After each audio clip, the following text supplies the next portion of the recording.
जिंदगी एक किराए का घर है, एक ना एक दिन बदलना पड़ेगा। मौत जब तुझको आवाज देगी, घर से बाहर निकलना पड़ेगा। उड़ जाएगा एक दिन पंछी, रहेगा पिंजरा खाली।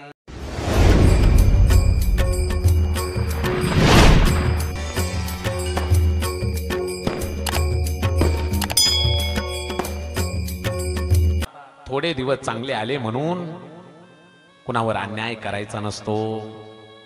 ऐका ना बाबांनो, चांगले दिवस आले तरी चांगलं कर्म करत करत ज्या देवाने आपल्याला हे सगळं दिलंय त्याची आठवण काढत पुढे चालायचं असतं।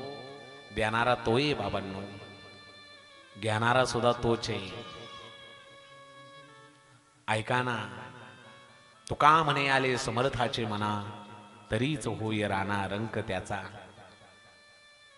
आयुष्य दुसऱ्याला काहीतरी देण्यासाठी, आनंद देण्यासाठी मिळाले। प्रत्येकाला काही ना काहीतरी देता येऊ शकतं। ऐका ना, ज्याच्या दारात बाग फुलून आली त्याने 2 फुलं इतरांसाठी द्यावी। ज्याचे स्वर जुळून आले त्याने 2 गाणी इतरांसाठी गावी। ज्याच्या दारात आभाळ भरून आले त्याने उंजळवर पाणी इतरांना द्यावं। ज्याची उंची आकाशाला टेकली त्याने असंच वरती उंच मान करून पाहू नये, आपल्यापेक्षा लहानाला हात द्यावा आणि बरोबर घेऊन चालावं। याला जीवन म्हणायचं असतं, याला जीवन म्हणायचं असतं। कोणत्या टायमाला श्वास निघून जाईल काही भरोसा नाहीये बाबांनो। चांगलं कर्म करा। या जगात तर हितलं इथंच फेडावं लागतं। ऐका ना, हितलं इथंच फेडावं लागतं। का कोणाशी वाद घालायचा? आपल्याच माणसाशी आपण वाद घालतो। आपल्या भावाशी प्रामाणिक राहावं। माझं कीर्तन हे समाज प्रबोधनपर असतं, लक्ष देऊन ऐका। थोडक्या गोष्टीवरून, बांधावरून आपण आपल्याच माणसाशी, आपल्याच भावाशी वाद घालतो। 10 वर्ष 20 वर्ष आपण आपल्याच रक्ताच्या भावाशी बोलत नाही, पण आपल्या भावाशी वैर कधी करू नका। ऐका, ज्या घरामध्ये 2 भावांचा आणि 2 जावांचा खळखळून हसण्याचा आवाज येतो त्या घरात सुख कायमचं नांदतं, त्या घरात सुख कायमचं नांदतं। म्हणून आपल्या हा भावाशी कधी वैर करू नका बाबांनो। कारण संकट आल्यावर ना कोणता राहाव ना कोणता गाव कामाला येतो, रक्ताचा भाऊच कामाला येत असतो। मी सांगेल एक तुम्हाला एक कथा। एक भाऊ मोठा होता, एक छोटा होता। पण छोट्या भावाचं थोडस एखाद्या लहानशा गोष्टीवरून, बांधावरून जरासा बिनसलं, म्हणून छोट्या भावाने राग धरला। मी ना आयुष्यभर त्याचं तोंड पाहणार नाही। बोलणं बंद केलं हो। 20 वर्ष बोलत नव्हता। लक्ष देऊन ऐका। मोठा भाऊ म्हणायचा, लग्न झालं त्याचं आणि बदलला माझा छोटा भाऊ। माझ्या आई वडिलांनी मरताना मला सांगितलं की लहानग्या भावाला कधी विसरू नको, लहान्या भावाला कधी विसरू नको, पण तो बोलत नाही माझ्यासंग। काही दिवस गेल्यानंतर लहान्या भावाचा मुलगा आजारी पडला। दवाखान्यामध्ये नेलं त्याला, सिरियस होता। डॉक्टरनी सांगितलं मुलाच्या हृदयाला लय मोठं होल आहे आणि जर ऑपरेशन नाही झालं तर मुलगा वाचणार नाही आणि ऑपरेशन साठी 5 लाख रुपये लागणार आहेत। आता पैसा नव्हता छोट्या भावाकडे। सगळ्यांना फोन केले, प्रत्येकाने काही ना काहीतरी कारण सांगितली, कोणी कामाला आले नाही। दुसऱ्या वेळेला फोन केल्यावर कोणी फोनही उचलले नाही। डोळ्यातून अश्रूच्या धारा येऊ लागल्या। आपल्यावर वेळ आल्यावर कोणी नसतं आपलं, कोणी नसतं आपलं। सगळ्यांना फोन लावला, कोणी कामाला आलं नाही। हीच बातमी मोठ्या भावाला कळाली की माझ्या बारक्या भावाचा मुलगा दवाखान्यामध्ये, आणि आज जर त्याचं ऑपरेशन नाही झालं तर उद्या त्याच्या चितेला अग्नी द्यावा लागेल। मोठ्या भावाने सावकार गाठला। सावकाराच्या चरणावर आपली टोपी ठेवली, पायावर आपली टोपी ठेवून मोठा भाऊ म्हणतोय, सावकार आयुष्यात कधी तुमच्या पुढे हात जोडले नाही, आज आलोय जरासा, गरज आहे हो, 5 लाख रुपयाची गरज आहे, या वेळेला द्यावो, एवढी वेळ माझी बागवावो, तुमचे उपकार कधी विसरणार नाही। सावकार, माझ्या भावाचा मुलगा मरणाच्या दारात आहे, दवाखान्यात होतो. आज त्याचं ऑपरेशन नाही झालं तर उद्या त्याची चिता आम्हाला पाहावा लागेल. सावकार, 20 वर्ष झालं माझा भाऊ माझ्याशी बोलत नाहीये, पण त्या बारक्या पोरांनी काय केलंय? त्याचा जीव वाचला पाहिजे. कळालं मला. अनेकांना त्यांनी पैसे मागितलं, पण कोणी पैसे त्याला देत नाही. 5 लाख रुपये द्या, कितीही व्याज भाव द्या, वेळेच्या आत तुमची नेलेली रक्कम आणि व्याज आणून देईल. 5 लाख रुपये घेतले, दवाखान्यामध्ये भरले, मुलाचं ऑपरेशन झालं. छोट्या भावाला कळालं सुद्धा नाही. छोटा भाऊ ज्यावेळी दवाखान्यात आला, कळालं की मुलाचं ऑपरेशन झालंय. विचारलं डॉक्टरांना, कसं काय झालं माझ्या मुलाचं ऑपरेशन? डॉक्टरांनी सांगितलं, आला होता एक देव माणूस, त्यांनी 5 लाख रुपये सगळे दिले आणि मुलाला जिवंत ठेवा म्हणून रडून सांगत होता, हात जोडून सांगत होता. कोण होता देव माणूस काही माहित नाही. ओ डॉक्टर साहेब, सांगा ना मला, कोण होता? कोण होता तो देव माणूस जो माझ्या मुलाच्या ऑपरेशनसाठी पैसे देतोय? कोण होता? डॉक्टरांनी सांगितलं, त्यांनी सांगितलंय नाव सांगू नको, पण ते बघ, जो वडाच्या झाडाखाली, दवाखान्याच्या बाहेर जो वडाच्या झाडाखाली उभा आहे ना, तोच देव माणूस आला होता. त्यांनी तुझ्या मुलाच्या ऑपरेशनसाठी पैसे दिले. बघ, डोक्यावर टोपी आहे त्याच्या. पळत पळत पळत गेला. कोण असेल हा देव माणूस? कोण असेल हा देव माणूस जो माझ्या मुलाच्या ऑपरेशनसाठी पैसे देतोय, माझ्या मुलाचा प्राण वाचवतोय? कोण असेल? पळत गेला, पाहिलं तर आपलाच रक्ताचा मोठा भाऊ निघाला. दहाय मोकलून रडायला लागला. गळ्यात पडला भावाच्या, पाय धरले. चुकलं रे दादा माझं, छोट्याशा बांधाच्या कारणावरून तुझ्याशी 20 वर्ष बोललो नाही. वेळ आलती माझ्यावर, अनेकांना फोन केले, कुणी कामाला आलं नाही. आज कळालं, वेळ आल्यावर रक्ताचाच भाऊ कामाला येतो, दुसरं कोणी कामाला येत नाही.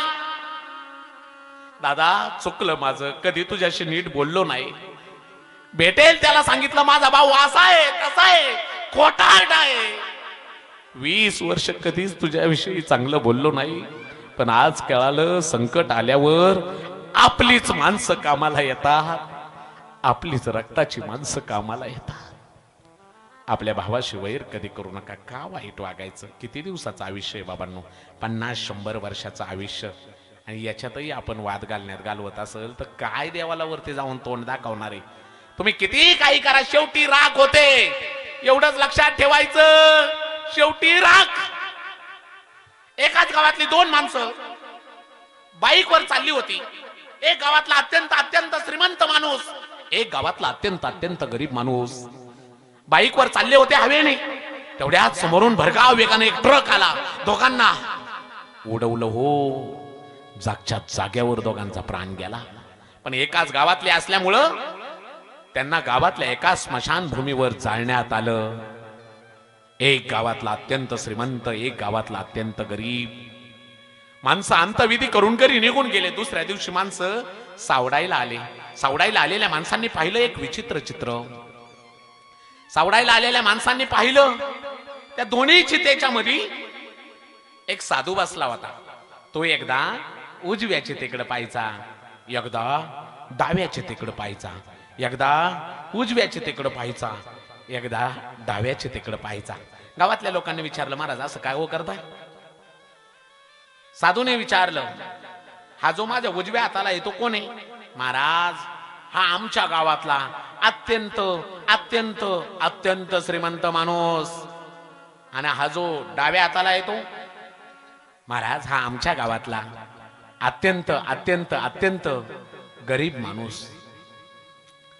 हा जो श्रीमंत माणूस होता तो आयुष्यभर काय खायचा? महाराज, श्रीमंत होता, काजू बदामाशिवाय त्याने कधी काही खाल्लं नाही. आणि हा जो गरीब होता तो, महाराज, गरिबी होती, शिळ्या भाकरीशिवाय त्याला कधी काही मिळालं नाही. त्यावेळी साधूने गावातल्या लोकांना सांगितलं, तुम्ही मला विचारलं ना, एकदा उजव्या बाजूला का पाहतोय, एकदा डाव्या बाजूला का पाहताय? याच्यासाठी पाहतोय, ज्याने आयुष्यभर शिळ्या भाकरी खाल्ल्या, अरे त्याची शेवटी राखच झाली. ज्याने आयुष्यभर काजू बदाम खाले, अरे त्याची शेवटी राखच झाली.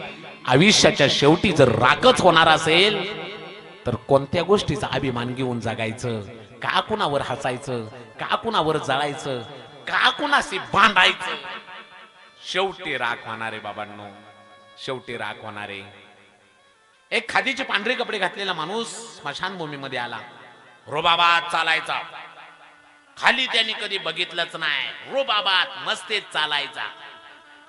खादीचे कपडे घातलेल्या माणसाच्या पायाला मेलेल्या माणसाचं हाडूक टोचलं. ते टोचलेलं हाडूक सांगतंय, एक दिन निकले सैर करने मन में कहीं अरमान थे. एक तरफ हरियाली थी, एक तरफ स्मशान थे. पैर के तले चुबी हड्डी. पायाच्या तळव्याला हाडूक टोचलं. टोचलेलं हाडूक सांगतंय, चलने वालों चलो संभाल कर. हम भी कभी इंसान थे, हम भी कभी इंसान थे, हम भी कभी इंसान थे. चालणाऱ्या जपून चाल. मी कधी काळी माणूस होतो, पण श्वास गेला, शरीराची राख झाली, फक्त हाड उरली. हम भी कभी इंसान थे. सांगायचा मुद्दा, काही बरोबर येत नाही बाबांनो. केलेलं चांगलं कर्म, भजन आपल्याला परमेश्वरापर्यंत नेतं. परमेश्वराची प्राप्ती झाल्याशिवाय या देहाची सार्थकता नाही. कोणत्या टायमाला श्वास निघून जाईल काही भरोसा नाही. माणसं अलीकडं 50 वर्षाच्या वरती जगानात काही होऊन हे शरीर ना उष्ण मिळालंय बाबांनो, उष्ण मिळालंय. लक्ष देऊन ऐका. जिंदगी किराए का घर है, एक ना एक दिन बदलना पड़ेगा. जिंदगी एक किराए का घर है, एक ना एक दिन बदलना पड़ेगा. मौत जब तुझको आवाज देगी, घर से बाहर निकलना पड़ेगा. जब तुझको आवाज देगी, घर से बाहर निकलना पड़ेगा.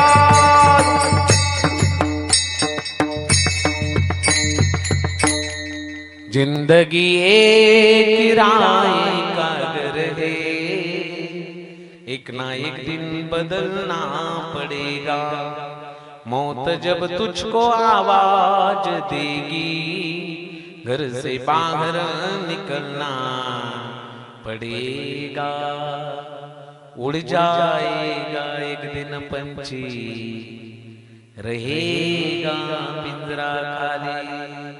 मृत्यू आल्यावर तुम्ही किती काळजी घ्या, जावा लागतं. तुला काही पाजत करले, तुला काही पाजत करले, तुला करे रखवाली.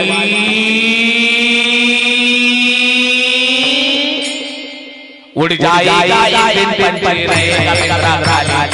उड़ जाएगा एक दिन पंछी रहेगा पिंजरा खाली. उड़ जाएगा एक दिन पंछी रहेगा पिंजरा खाली. उड़ जाएगा एक दिन पंछी रहेगा पिंजरा खाली. तुला काही पाजत करले,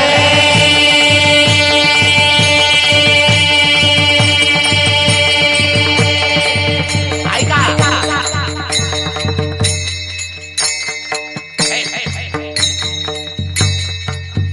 तुला काही पाजत करले, तुला करे रखवाली. उड़ जाएगा एक दिन पंछी रहेगा पिंजरा खाली. उड़ जाएगा एक दिन पंछी रहेगा पिंजरा खाली. उड़ जाएगा एक दिन पंछी रहेगा पिंजरा खाली. उड़ जाएगा एक दिन पंछी रहेगा पिंजरा खाली. कोणत्या टायमाला शरीर जाईल काही भरोसा नाही. पण देव भेटल्याशिवाय या जीवनाची सार्थकता नाही. पण देव साधा असा भेटत नाही. अहो साध्या आमदाराला भेटायचा असेल तर मध्ये एखादा माणूस घालावा लागतो. साहेब तुम्ही आमदाराच्या जवळचं, तेवढं आमदाराचे माझी भेट घालून द्या. साध्या आमदाराला भेटायचं असेल तर मध्ये माणूस घालावा लागतो. तो जगाचा मालक आहे, त्याला भेटायचं म्हणल्यावर सहजासहजी भेटता येत नाही. मध्ये संत लागतात, संताविन प्राप्ती नाही, ऐसे वेद देते ग्वाही. म्हणून जगद्गुरु तुकोबारायांना एकदा संत भेटले, संतांना विनंती करतायत. कोणत्या टायमाला शरीर जाईल काही भरोसा नाहीये. हे शरीर जाणार आहे, पण तो देव का मला पावना. अभंगाचं पहिलं चरण. जायाचे शरीर जाईन क्षणात जायाचे शरीर जाईन क्षणात जायाचे शरीर जाईन क्षणात जायाचे शरीर जाईन क्षणात कहा गोपीनाथ पावेची ना कहा गोपीनाथ पावेची ना तुम्ही संत सारे कृपेचे सागर तुम्ही संत सारे कृपेचे सागर कहा गोपीनाथ पावेची ना कहा गोपीनाथ पावेची ना तुम्ही संत सारे कृपेचे सागर तुम्ही संत सारे कृपेचे सागर जायाचे शरीर जाईल क्षणात कहा गोपीनाथ पावेचे ना